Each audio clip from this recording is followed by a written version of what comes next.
Halo, pada video kali ini kita akan membahas fenomena menarik, yaitu bagaimana dan mengapa junta militer di Myanmar bisa bertahan dalam jangka waktu yang sangat panjang. Meskipun terdapat perlawanan yang kuat dari masyarakat dan tekanan internasional, junta militer seperti yang dipimpin oleh Min Aung Hlaing sejak 1 Februari 2021 masih eksis hingga saat ini. Kita juga akan mengupas sejarah singkat Myanmar, mulai dari masa Burma Socialist Program Party, State Law and Order Restoration Council, dan State and Peace Development Council untuk melihat pola dan dinamika yang sama. Yuk kita simak.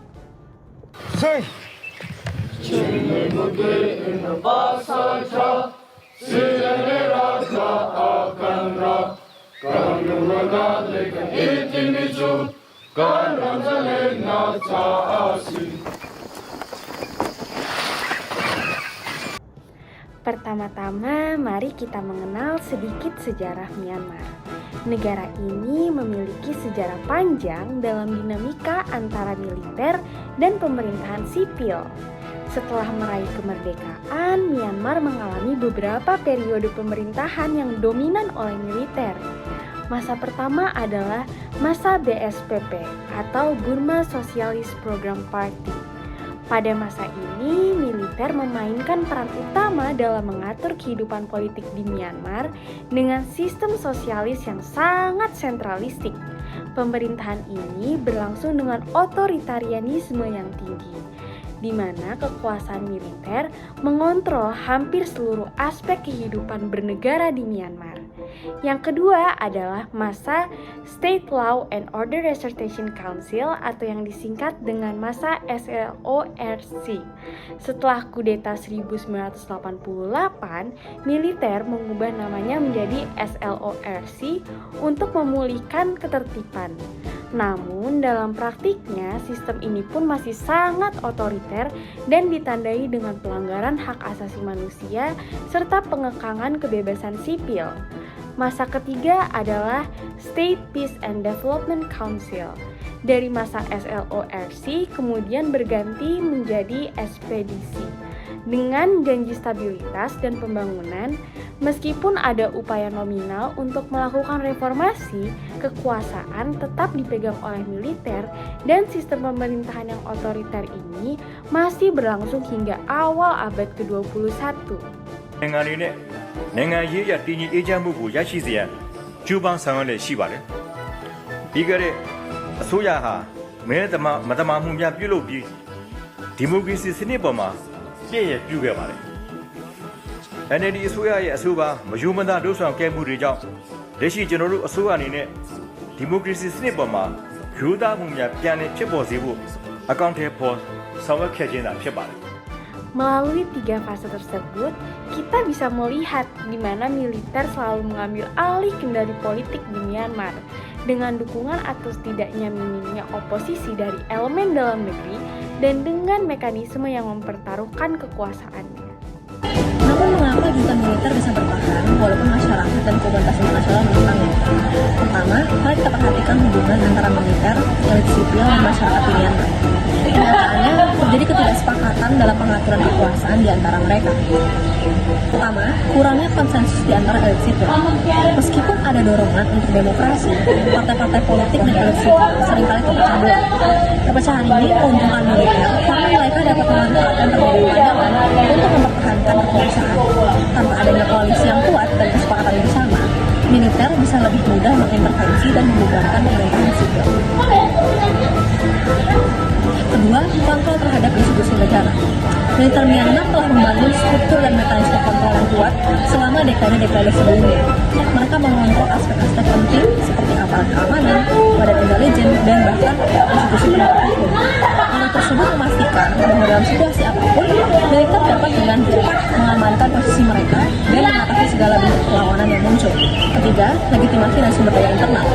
Dalam beberapa kasus, militer juga mendapatkan legitimasi dari sejumlah elemen masyarakat, baik dari basis tradisional, kalangan penduduk yang pernah mengalami stabilitas militer, maupun dari kelompok etnis tertentu yang melihat militer sebagai penjamin keamanan dan kekuatan nasional.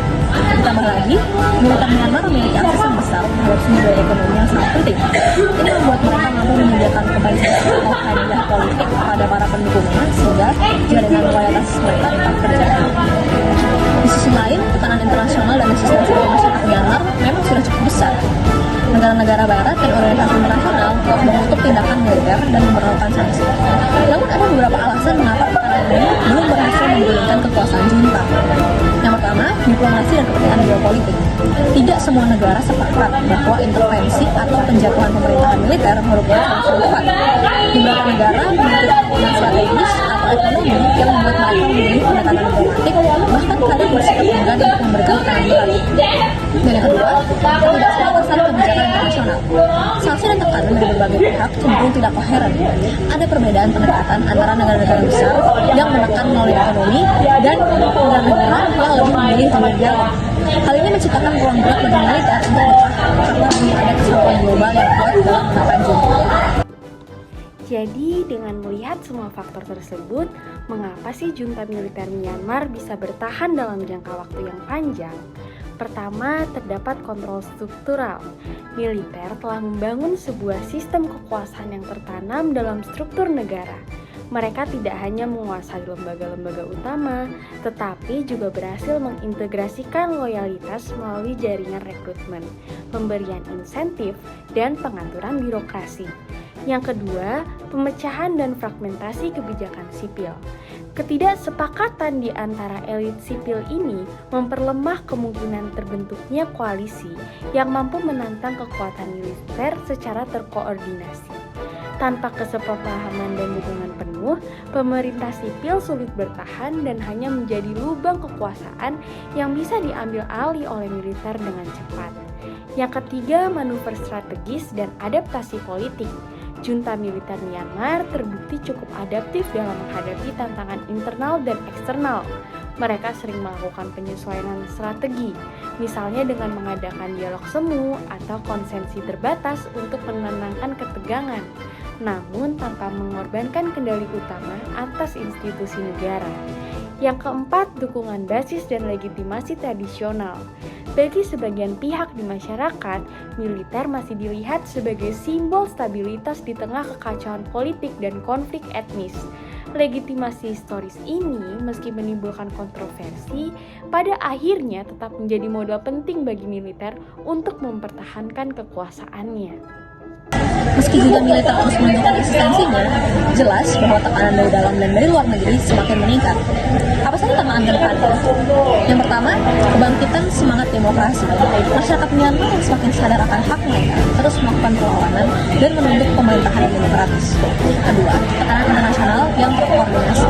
Jika komunitas internasional mampu menyatukan tekanan yang lebih efektif, misalnya melalui sanksi yang lebih berat dan dukungan nyata bagi oposisi sipil, maka landscape politik Myanmar bisa berubah. Dan yang ketiga, perkembangan teknologi informasi. Era digital bisa membuka peluang bagi penyebaran informasi yang lebih cepat, memperkuat solidaritas antar kelompok oposisi, dan menambah tekanan terhadap junta militer. Yeah, they marched for a fourth consecutive day, denouncing police violence and calling for the release of locals detained by security forces. It was a similar message in Yangon, where demonstrators released red balloons, the color of Aung San Suu Kyi's National League for Democracy party, ousted in the military coup at the beginning of February. Protesters are finding new ways to voice their opposition to avoid the heavy hand of authorities. Several demonstrators were killed over the weekend, with more gunfire heard in Mandalay on Monday, revealing signs of an increasingly violent crackdown. The European Union has now been pushed into taking action. We are going to take sanctions against 11 persons involved in the coup and on the repression of the demonstrators. Targeted individuals include Commander-in-Chief of the Myanmar military, General Min Aung Hlaing, as well as the country's acting president since the coup, Myint Swe. Washington, meanwhile, added to its own list of sanctions, blacklisting the chief of police and 2 military units linked to the deadly repression of the recent protests. More sanctions are expected in the coming days, targeting businesses tied to Myanmar's army.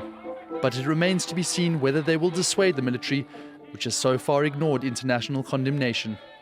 Kesimpulannya, bertahannya junta militer di negara Myanmar merupakan hasil dari kombinasi kontrol struktural yang kuat, fragmentasi kekuatan sipil, adaptasi taktik politik, dan faktor eksternal yang masih belum sepenuhnya menyatu dan menekan otoritarianisme.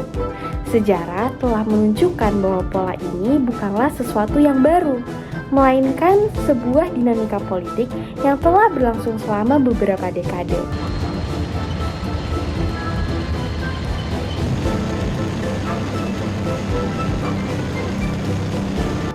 Terima kasih sudah menyimak.